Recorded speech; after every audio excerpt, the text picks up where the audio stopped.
The Egyptians' Book of the Dead is a modern-day name given to a collection of ancient Egyptian contexts, which the ancient Egyptians believed that this would help the dead navigate the underworld, as well as serve other purposes. The copies of these texts were sometimes buried with the dead. In this book, there are messages that have left many people shaken. So what are these messages? Let's find out. For many centuries, it was thought that the writings found in various Egyptian tombs were passages from ancient scripture. But with time, when scholars learned to decipher hieroglyphs, they discovered that these texts were magic roadmaps provided to the dead to navigate their way safely through the afterlife. The Book of Two Ways is a guide to the ancient Egyptian underworld. It is maybe the first illustrated book in history, and now archaeologists have found remains of the oldest known copy. This interesting discovery comes at a time when archaeologists are rethinking the meaning of the archaic text and its enigmatic images. Many passages have been found inscribed on rolls of papyrus, on the bandages which are used in mummification, on tombs, and on the coffins and grave goods of the dead, initially intended solely for the use of royalty. And also the oldest parts of the Book of the Dead were drawn from the funerary writings called pyramid texts, which go back as far as the Egyptian Old Kingdom in 2300 BC. Now the question of how and when the Book of the Dead was compiled is a mystery. The earliest known example appeared on the coffin of the 13th dynasty queen, Mentuhotep, from 1633 to 1552 BC. Between the Middle and the New Kingdoms, the use of the book was no longer limited to the royals. It was hoped that anyone with enough money to produce or get a version of the text could increase their chances of a smooth passage through the afterlife. What are your thoughts on the Book of the Dead so far? If you want to find out more about what the afterlife meant for Egyptians centuries ago, then you should watch this video. The gods Osiris, who were associated with resurrection, and Ra, associated with the sun, star in the Book of the David. There were 42 additional gods that appeared to judge and test the newly departed. Now, even though the text itself varies in content and order, the narrative is divided into four main sections. The deceased enters the underworld and regains their physical abilities of the living. Then the deceased is reborn and joins Ra to rise as the sun every day. Then the deceased goes across the sky before the judgment in the underworld by a line of gods, and finally, assuming the soul hasn't been destroyed, and the dead joins the gods. Moreover, to progress through the complicated challenges in these stages, the deceased must speak the right names with spells at the right time, and to respond with the right answers to the gods' questions. In one curious case, the dead must name various parts of a conscious doorway before passing. And fortunately so, the Book of the Dead conveniently holds all of the required information. A priest intoned excerpts from the Book of the Dead during the funeral ceremony at the tomb. The next step came a series of rituals to prepare the dead for their journey. Among these was the rite known as the opening of the mouth, where ritual tools were applied to the picture of the deceased on the sarcophagus.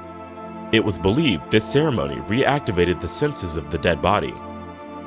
Also, the ancient Egyptians believed that the dead person would embark on a subterranean journey by tracing the route of Ra, the god of the sun, after vanishing with the setting sun in the west. Ra passed under the world in a boat to return to his starting point in the east.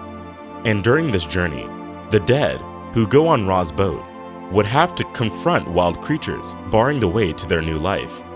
Also, the most formidable of these was Apep, a serpent intent on stopping Ra's boat and bringing destruction to the world. Having made it past Apep, the dead would arrive at a labyrinth protected by a series of gates. Then they had to recite a specific text and call out the gate's name to go through each one. If the correct prayer were offered, the gate would say, "Pass, you are pure."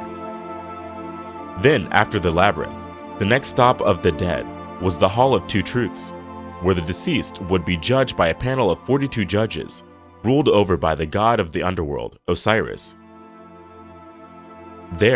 Over there, the defendant would swear they were innocent of a lengthy list of various sins. After the confession came to the trial's climax, the weighing of the heart, Anubis, who is the jackal god of mummification, held up a pair of scales.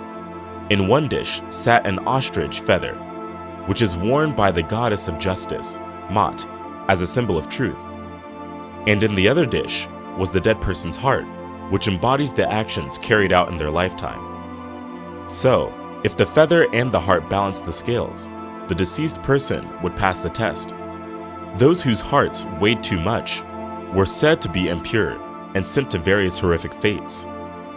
The biggest fears of an ancient Egyptian contemplating their lot for eternity were eloquently summarized in the 53rd chapter of the book. One of the eternal punishments was the idea of eating one's own excrement. The virtuous would then look forward to the plains of Aru, the field of reeds.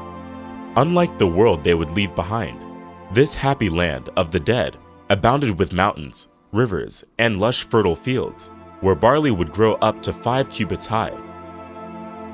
The way to heaven would now be open, but it was not an exclusively spiritual paradise. There were physical rewards as well. The 110th chapter of the Book of the Dead stated that corporal needs and pleasures were not abandoned once one passed into the afterlife. Many of life's pleasures, such as eating, drinking, and mating, existed there as they did in life. Specific meals are stated. A passage from the rubric to chapter 125 promises Ashen's cake, a person cake, a jug of beer, along with a portion of meat from the altar of the god. Also, the dead were expected to labor. The planting and reaping of crops were included as part of the afterlife in the Aru. However, work was not all that arduous, and as the virtuous dead could now depend on an army of servants to help them. The Shabtis were statues entombed with them, among the other grave goods. Each Ushabti statue had its arms crossed and held farming implements. It was also believed that magic would convert these statues into their servants once the dead passed into Aru. An emphasis on physical and spiritual redemption reflects the concern of a society troubled by the body's destruction. Nonetheless, throughout the Book of the Dead, the reward which the dead could expect if they made the correct use of the text stated, "He shall flourish, and his children shall flourish, and he shall be ushered in with the kings of Upper Egypt and the kings of Lower Egypt, and he shall be in the suite of Osiris, 1,000,000 times true." These texts were undoubtedly important to ancient Egyptians, and now they constitute one of the most important resources for Egyptologists hoping to understand the Egyptian religion and the afterlife.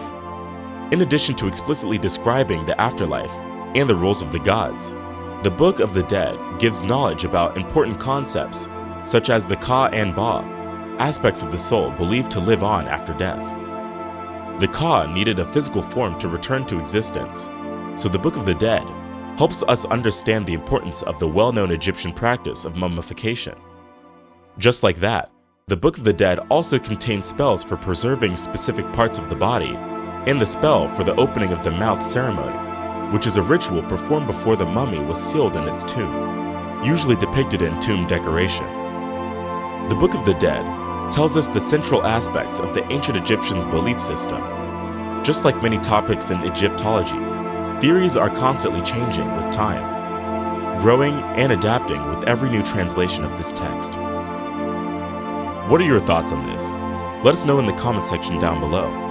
If you enjoyed today's video and found it interesting, then make sure to leave us a thumbs up. And do not forget to subscribe to our channel and click on the bell icon to be always updated with the most exciting content as soon as it's uploaded. Thanks for watching. See you again soon in another video.